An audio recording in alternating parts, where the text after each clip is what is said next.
శ్రీమాత్రే నమః. నమస్కారం. ఈ సంవత్సరం ఈ క్రోధినామ సంవత్సరం ద్వాదశ రాశి ఫలితాలన్నీ కూడా మనం తెలుసుకోబోతున్నాం. ఈసారి మనం చెప్పబోయే రాశి ఫలితాలు ఒక సంవత్సర కాలానికి ఎలా ఉంటుందో ప్రతి రాశికి ఏ సబ్జెక్ట్ వాళ్ళకి ఆ సబ్జెక్ట్ వైజ్గా చెప్పుకుంటూ వచ్చామన్నమాట. కాస్త ఓపికతో వినండి. 1 ఇయర్ది కాబట్టి కొంచెం ఓపికగా శ్రద్ధాభక్తులతో వినండి, స్కిప్ చేయకండి. అండ్ సద్గురు జ్యోతిషాలయం చెప్తున్నటువంటి యొక్క అద్భుతమైనటువంటి 1 ఇయర్ ప్రిడిక్షన్లో మా ఛానల్ చూస్తున్న ప్రతి ప్రేక్షక మిత్రులకి పేరు పేరున మీరందరూ కూడా ఆయురారోగ్య ఐశ్వర్యాలతో ఉండాలని భగవంతుని ప్రార్థిస్తున్నాం. ఇప్పటివరకు చాలామంది మన ఛానల్ చూస్తున్నారు, సబ్స్క్రైబర్స్ తక్కువ ఉన్నారు. సబ్స్క్రైబర్స్ తక్కువ ఉన్నారు. కాస్త పక్కన చూస్తూ ఉండగా మీ చేతితో ఆ సబ్స్క్రైబ్ బటన్ కొట్టండి. ఆ పక్కన ఉన్న గంట బటన్ కూడా కొట్టేసండి. అన్నీ మా ప్రోగ్రాంలో అన్నీ మీకు వచ్చేస్తాయి. మీకు ఈ యొక్క రాశి ఫలితం నచ్చింది కదా, మరి నచ్చినప్పుడు మనం ఏం చేయాలి? సోషల్గా ఇంకొక 10 మందికి వేయడం. దీన్ని అలాగే ఇన్స్టాలో కానీ, ఫేస్బుక్లో కానీ, వాట్సాప్లో కానీ షేర్ చేయండి. రైట్. మరి జాతకం ఎందుకు ఈ జాతకం తెలుసుకోవాలి? గోచార గ్రహస్థితులు అన్నింటిని దృష్టిలో పెట్టుకొని అన్ని వర్గాల వారిని దృష్టిలో పెట్టుకొని మేము జాతకం చెప్పడం జరుగుతుంది. జాతకం పడుతున్న వర్షానికి గొడుగే కానీ జాతకం జీవితం కాదు. నేను ప్రతి నెల కూడా చెప్తుంటాను, ఇప్పుడు యొక్క సంవత్సర జాతకం కూడా చెప్తున్నాను. జాతకం ఎంత నమ్మాలో అంత నమ్మండి.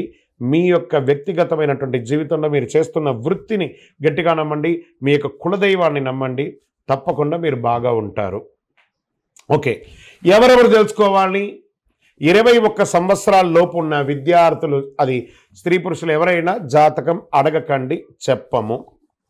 తర్వాత 60 సంవత్సరాలు పై చిలుకు వాళ్ళు అసలే అడగకండి. ఎందుకంటే మీరు గొప్ప వాళ్ళు, 60 వసంతాలు చూసుంటారు, మీకు అన్నీ తెలుసు కాబట్టి మీరు కూడా జాతకం తెలుసుకోవాల్సిన అవసరం లేదు.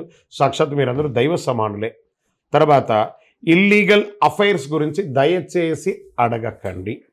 గురుగారు మాకు చాలా అప్పులు ఉన్నాయండి. జాతకం చెప్పుకుంటే అప్పులు తీరదు. వ్యాపారమో ఉద్యోగమో చేస్తే అప్పులు తీరుతుంది. మీరు అప్పులు తీసుకున్న వాడి దగ్గర తిరిగి ఇచ్చే శక్తి ఉంటే అప్పు చేయండి, లేదా అప్పులు తీయకండి. అలా జాతకంలో అప్పులు తీరదు. జాతకం చూసుకుంటే కష్టపడాలి. జాతకం చెప్పించి మన దారిని కల్పించుకుంటూ మనం ముందుకు వెళ్ళాలి. రైట్.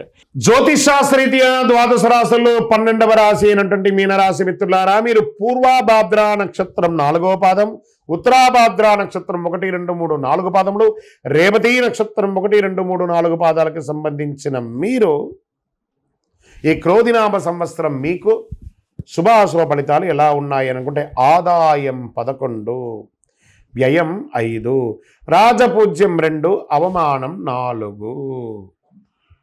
ఈ సంవత్సరం గ్రహస్థితులు గురుడు తృతీయ స్థానంలో స్వర్ణమూర్తిగా సంచరిస్తున్నాడు. శని కూడా ఈ సంవత్సరం అంతా రజితమూర్తిగా సంచరిస్తున్నారు. రాహుకేతులు సంవత్సరం అంతా కూడా జన్మ 7వ స్థానాల్లో తామ్రమూర్తిగా సంచరిస్తున్నారు. గ్రహస్థితులంతా అనుకూలంగా ఉన్నప్పటికీ తృతీయ స్థానంలో గురుడు పెద్దగా యోగాన్ని ఇవ్వడు. అన్ని పనుల్లో ఆటంకాలు కలిగిస్తూ ఉంటాడు. ఎదుర్కోవాల్సిన పరిస్థితి ఉంటుంది. ఏలనాటి ప్రభావం కూడా మిమ్మల్ని కొంత ఇబ్బంది కలుగజేస్తుంది. మీనరాశి వారికి ఈ సంవత్సరం ఆదాయం మాత్రం చాలా బాగుంటుంది. సంపాదించిన డబ్బులు పొదుపు చేయగలుగుతారు. రావాల్సిన ధనము చేతికి అందుతుంది. మొండి బకాయిలు వసూలు అవుతాయి.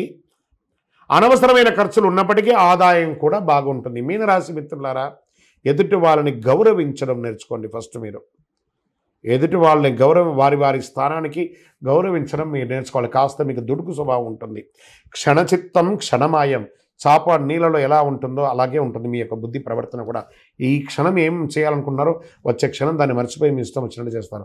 అలా కాకుండా జాగ్రత్తగా ఉండాలి. అప్పులు ఇవ్వడం కానీ అప్పులు తీసుకోవడం కానీ మంచిది కాదు. ఈ సంవత్సరం సూర్యుడి సంతకాలు చేయడం కానీ అది మంచిది కాదు. రుణ బాధలు తగ్గుతాయి. ఆర్థిక వనరులు పెరుగుతాయి. వ్యాపారంలో లాభాలు ఉన్నప్పటికీ కొంత ఒడిదుడుకులు తప్పదు. నూతన వ్యాపారాలు ప్రారంభించకండి.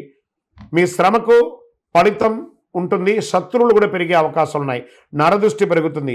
మీరు చాలా జాగ్రత్తగా వ్యవహరించాల్సిన సమయం కూడా ఉంది. అన్ని పనుల్లో ఒక్కొక్కసారి ఆటంకాలు వస్తాయి. కుటుంబంలో కలహాలు, మిత్రులతో మనస్పర్ధలు వచ్చే అవకాశాలు ఎక్కువ కనబడుతున్నాయి. భార్యాభర్తల మధ్య సఖ్యత లోపం అవుతుంది. ఆచితూచి వ్యవహరించండి. ఏవైనా చిన్న చిన్న గొడవలు జరిగినప్పటికీ వాటిని అధిగమించి సర్దుకుపోయి కూర్చొని మాట్లాడండి. అన్నీ సెట్ అయిపోతుంది. వివాహేతర సంబంధాలు మిమ్మల్ని ఇబ్బంది గురి చేస్తాయి కాబట్టి అలాంటి వాటి జోలికి వెళ్ళకండి. దానివల్ల మీ జీవితాలే నాశనం అవుతాయి. మీనరాశి మిత్రులారా జాగ్రత్త. మీరు కాస్త సున్నితమైనటువంటి మనస్తత్వం గలవారు, కాస్త జాగ్రత్తగా ఉండండి. వివాహానికి సంబంధించి కాస్త వివాహం జరగాలనుకున్న వారికి కాస్త ఆలస్యం జరిగే అవకాశాలు ఉన్నాయి.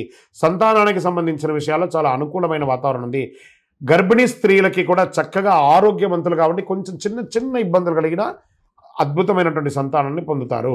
కుటుంబ సభ్యుల మధ్య, అన్నదమ్ములు అక్కచెల్ల మధ్య ఆచితూచి వ్యవహరించండి, లేదా బంధుత్వం విరిగిపోయే అవకాశాలు ఉన్నాయి. ఈ సంవత్సరం మీనరాశి వారికి గృహయోగం ఉన్నప్పటికీ కాస్త ఆలస్యంగా గృహయోగం ఉంది. దానివల్ల రుణం చేయక తప్పదు.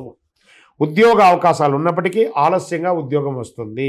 విదేశాల్లో ఉద్యోగం చేసే వారికి కొంత ప్రతికూలత వస్తుంది. నూతన వాహనాలు కొనుక్కోవడం వల్ల విపరీతమైన ధన నష్టం, వాహనాలు మార్చడం, ఆర్థిక ఇబ్బందులు ఎదుర్కోవడం ఇవన్నీ కనబడుతున్నాయి. రాజకీయ నాయకులకి గడ్డు కాలం. అవకాశాలు వచ్చినట్టే వచ్చి చేజారుతుంది, మళ్ళీ వస్తుంది, మళ్ళీ పోతుంది, మళ్ళీ వస్తుంది, మళ్ళీ వస్తుంది. జాగ్రత్త. ప్రజాక్షేత్రం వెళ్ళేటప్పుడు చాలా జాగ్రత్తగా ఉండాలి. సినిమా, టీవీ, మీడియా రంగం వారికి చక్కటి అవకాశాలు కనిపిస్తున్నాయి. శ్రమకు తగ్గ ఫలితాలు ఉన్నాయి. విద్యార్థులు ఎంత కష్టపడినప్పటికీ తగిన స్థాయిలో ఆశించినంత ఫలితం పొందకపోయినా మిశ్రమ ఫలితాన్ని అయితే పొందుతారు.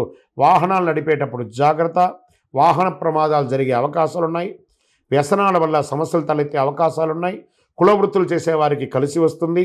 ఈ సంవత్సరం అనారోగ్యం పట్ల జాగ్రత్తగా చూసుకోవాలి. శస్త్రచికిత్స అయ్యే అవకాశాలు ఉన్నాయి, శ్రద్ధ వహించాలి. వ్యవసాయదారులకి చాలా అనుకూలంగా ఉంటుంది. ఆశించిన లాభాలు రావడంతో పాటు ఒత్తిడి కూడా ఉంటుంది. ఓవరాల్ మీనరాశి వారు మిశ్రమంగా శ్రమించాలి. అన్నిటికీ ఒకటే మార్గం ఏం చెప్పండి? గమ్ గణపతి అనమాట. సైలెంట్గా ఉంటే అన్నీ సాధించగలరు. మీనరాశి మిత్రులారా, మీరు 5 అనే ఒక సంఖ్యను ఎక్కువ వాడండి. Pink and red and green 3 colour కూడా మీకు చాలా చాలా చాలా కలిసి వస్తుంది. దక్షిణ దిశ ప్రయాణాలు మీకు చాలా అనుకూలాన్ని కలిగిస్తుంది. దైవ ప్రార్థన చేయండి. మీ ఇష్టదైవ ప్రార్థన, కులదైవ ప్రార్థన చేయండి. మీ ఇంటి ఇలవేలపకి ప్రార్థన చేయండి. దేవాలయానికి వెళ్ళి నవగ్రహాలకి ప్రదక్షిణం చేయండి. మీ వయస్సు ఎంత ఉందో అన్ని నువ్వుల నూనెతో దీపం వెలిగించండి. ప్రతి శనివారము అక్కడ ప్రార్థన చేయండి. దేహి మే బుద్ధి వైశిష్ట్యం, దేహి మే నిత్య యవ్వనం, దేహి మే పరమ ఆనందం, దేవదేవ జగత్పతి అని చెప్పి ప్రార్థన చేయండి. ఇంకా మీ యొక్క వ్యక్తిగత జాతకం తెలుసుకోవాలనుకుంటున్నారా? మీ పరిసర ప్రాంతాల్లో ఉన్నటువంటి సద్గురువుని సంప్రదించి తెలుసుకోండి. మా ద్వారా తెలుసుకోవాలనుకుంటే ఈ నెంబర్కి, కింద ఉన్న నెంబర్కి మీ పేరు, date of birth, time of birth, place of birth WhatsApp చేయండి. మీనరాశి మిత్రులారా విజయోస్తు. ఈ ద్వాదశ రాశి ఫలితాలన్నింటినీ చూస్తున్నటువంటి ప్రేక్షక మిత్రులారా, మీరందరూ కూడాను ఆయురారోగ్య ఐశ్వర్య భోగభాగ్యాలతో ఉండాలని అఖిలాండ కోటి బ్రహ్మాండ నాయకుడు శ్రీ ధర్మశాస్త్ర అయ్యప్ప స్వామి వారిని ప్రార్థిస్తున్నాము. మీరు తిరుపతికి వచ్చినప్పుడు మన అయ్యప్ప స్వామి వారి 18 అవతారముల దేవాలయం, అయ్యప్ప స్వామి వారి 18 అవతారాల దేవాలయాన్ని దర్శించుకోగలరు. తిరుపతి రైల్వే స్టేషన్ నుండి, బస్టాండ్ నుండి 3 కిలోమీటర్ దూరంలో కపిల తీర్థానికి దగ్గరలో జీవకోన అనే ప్రాంతంలో బ్రహ్మశ్రీ డాక్టర్ చంద్రమౌళి గురుస్వామి గారు నిర్మించి సమాజానికి అంకితం ఇచ్చున్నారు. ఈ దేవాలయంలో అడుగు పెట్టాలంటే రాత రాసి ఉంటేనే అడుగు పెట్టగలరు. అంత అద్భుతమైనటువంటి దేవాలయం. రండి, దర్శించుకోండి, అనుగ్రహం పొందండి. విజయోస్తు. వందే మాతరం, వందే మాతరం, వందే మాతరం. చంద్రమౌళి వెంకటేష్ శర్మ గురుస్వామి శరణమయ్యప్ప.